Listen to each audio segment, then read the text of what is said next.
Yan, good morning po mga kalingap. Araw ngayon ng Sabado at ayun, ito po yung update dito sa ating dream house. So, ngayong araw po ay ginagawa na ni Kuya Gerson ating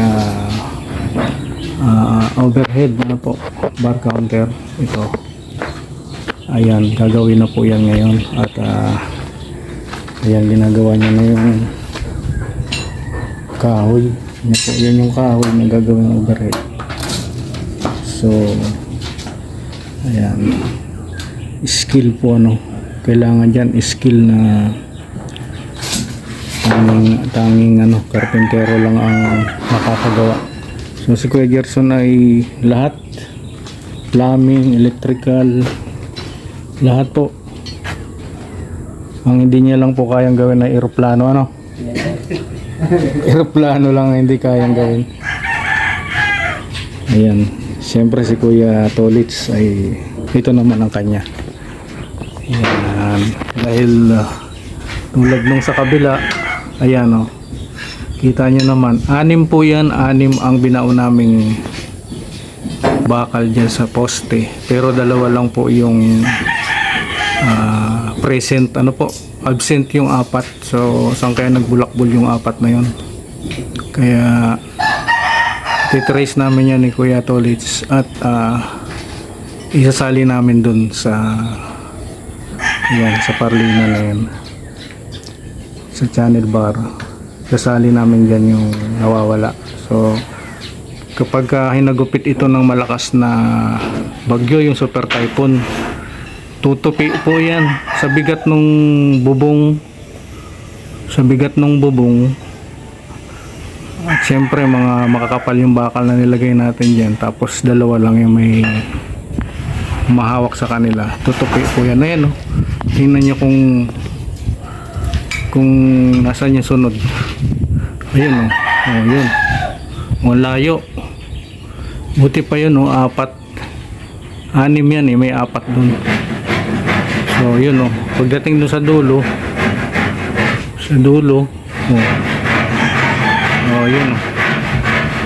may 2 rin yata yan. So yun po yung gagawin ni Kuya Tolits ngayon kaya mahalaga po yung yung pag nagpapagawa kayo ay bantayan nyo po kasi ito nangyari dito. Busy po kami nun at nagtiwala tayo sa gumagawa importante po makuha natin tao yung may malasakit sa project, na yung mga posibleng mangyari kung ganyan ang gagawin, dapat sinasalang-alang po yan. So ayan po abangan nyo po yung update.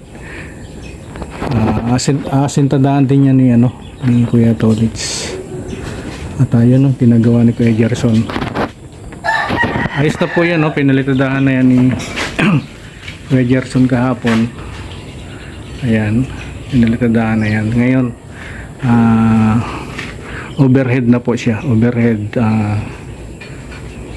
top bar counter yung design. Kahoy po yan, plywood. Dito ka sa loob mag-welding, sabit ka na lang. Nakita mo na, na-trace mo na yung dulo ng bakal. Ayun ayan ito. Yan ang kuha na ni Kuya Tolits. Nagbaliko siya ng bakal, yung welding po doon. Ayan, pakita natin yung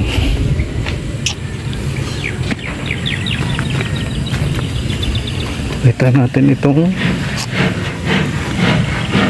ayan, ito po yung itutuloy na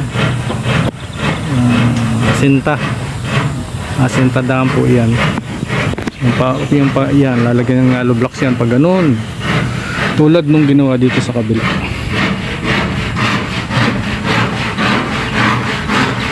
Ayan, makita po natin. Ayan po ayan yung ginawa ni Kuya Gerson. Ayan. Ayan Sinuportahan po niya ng mga bakal yan, tapos pinayakap sa semento. Buhos, ano po, binuhusan po yan. So, ayan. Tapos inasintadahan po yan hanggang doon. Sa dulo may asintada po. Ayan o, hanggang dulo na po yung asintada niya. Sarado na po yan.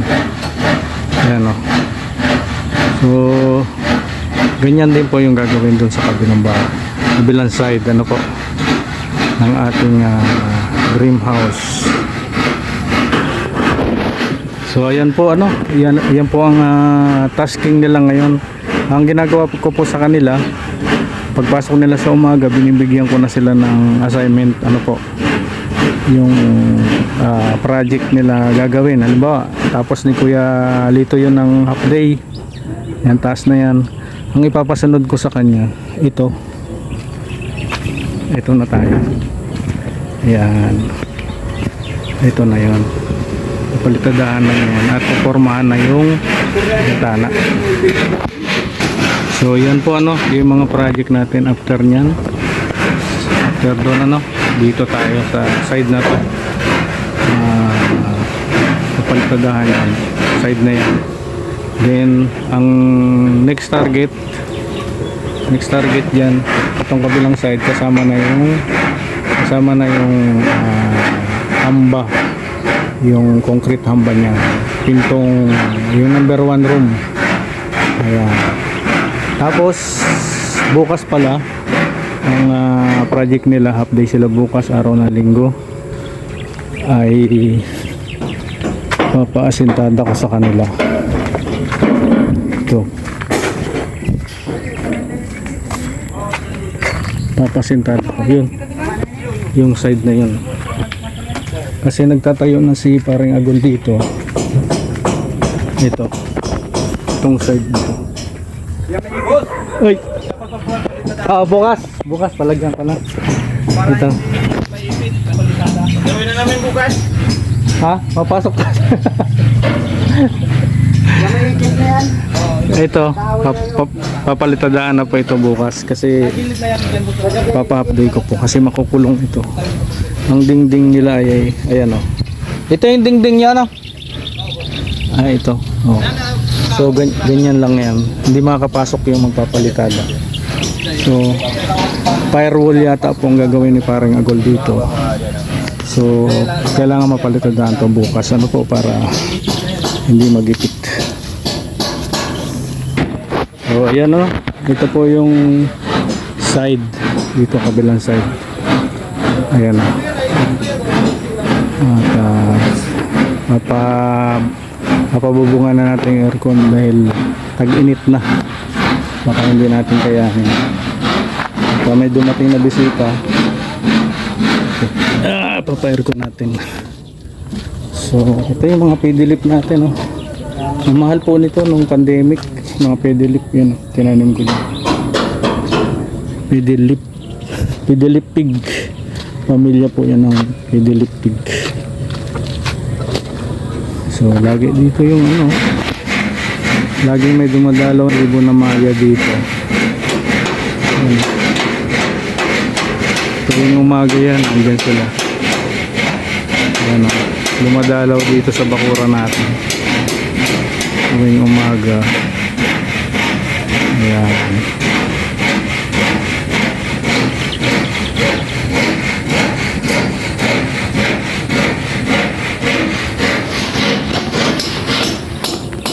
So yun, nagtitik-tik si Kuya Lito doon, hinahanap yung dulo nung ano, yung dulo nung abilya ng poste.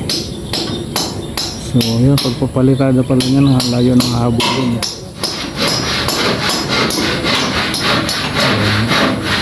Mapalagyan ko pa po yan doon ng kalahating hollow blocks pa sa babaw. Kasi pag lagay ng terrace niyan, pag lampas ng hangin dito, pasok yung tubig din sa loob. Napasok po yan, matutunaw yung ano natin, kisa pag pinasok ng tubig. Ayan. Temporary lang po yung mga ilaw na yan. At, so yan na po, pinakat na. Mano-mano. So yan ang mga skilled na karpintero diretso pag naglagari. At yan po yung pinasa natin lagari kahapon dun sa may 101. Habang si Kuya Tolits ay nagre-retoke. Yung naka ano na yan, nakatukod lang pala yan ano? Walang saysay ano? Tapos ko na siya sa baba. Oo.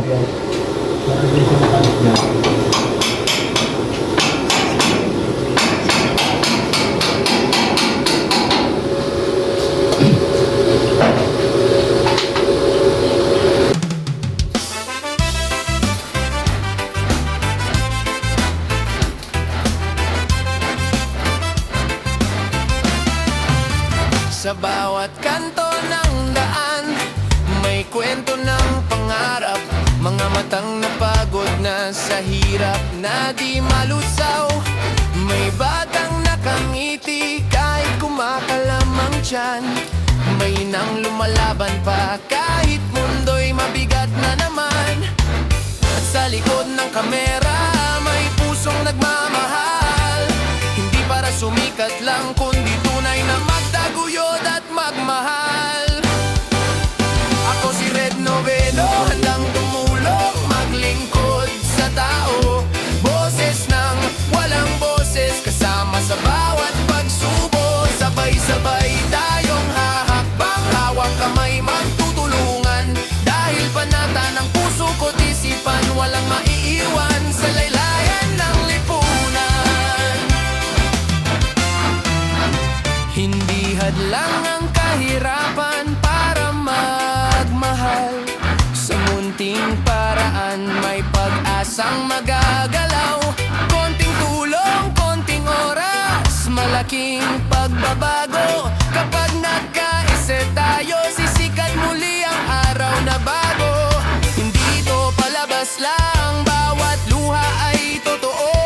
So ayan o, apat na yan. Apat na bakal na. Yayakapin na lang po yan. At binaon po yan sa ano, binilding dun sa pinutol na kabilya.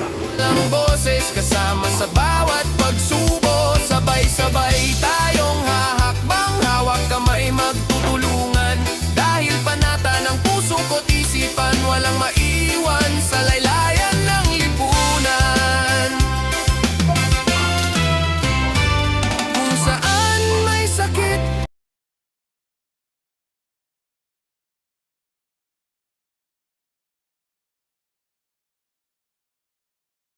ito hindi man perpekto, puso'y buo sa pangako.